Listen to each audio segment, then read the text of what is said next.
काही गोष्टींचं स्मरण झालं की हृदय कसं हादरून जातं.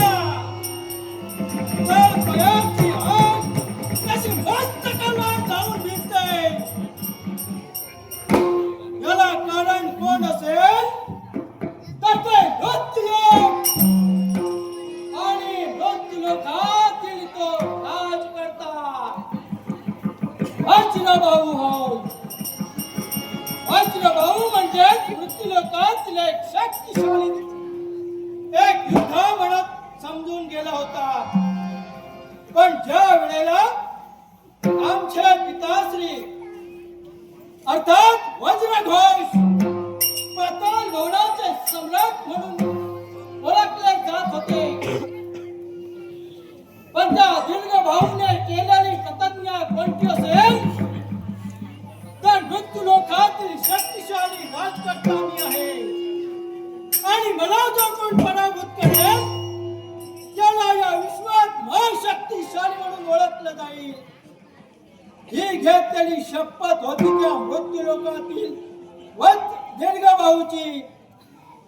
पण मला एकच सांगायचंय, त्या दिनी माझ्या पिताश्री प्रतिज्ञा केली मृत्यूलोकावर आक्रमण करावं आणि आपण शक्तिशाली बनावं.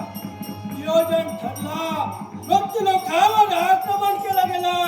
पण त्या वेळेला माझ्या पिताजींनी मृत्यूलोकावर आक्रमण केलं.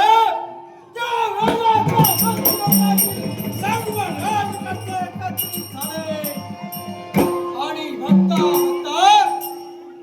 माझ्या पिताजींवर हल्ला झाला आणि त्याच वेळात जे घडू नये ते घडले. माझ्या पिताजींचा नाश झाला.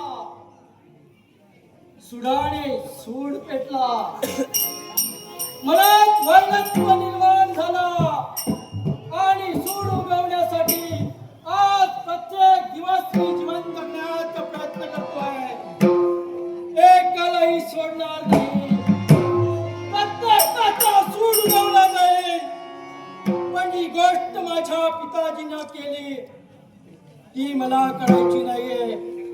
कारण प्रत्येक वेळेला युक्तिगाव खेळायचंय, विचारपूर्वक प्रत्येक पाऊल मला टाकायचंय. कारण त्या मृत्यूलोकात असणाऱ्या प्रत्येक राजकर्त्याचा वध मला करायचंय. यासाठी क्षणभर राजसिंहासनावर विराजमान होणं हे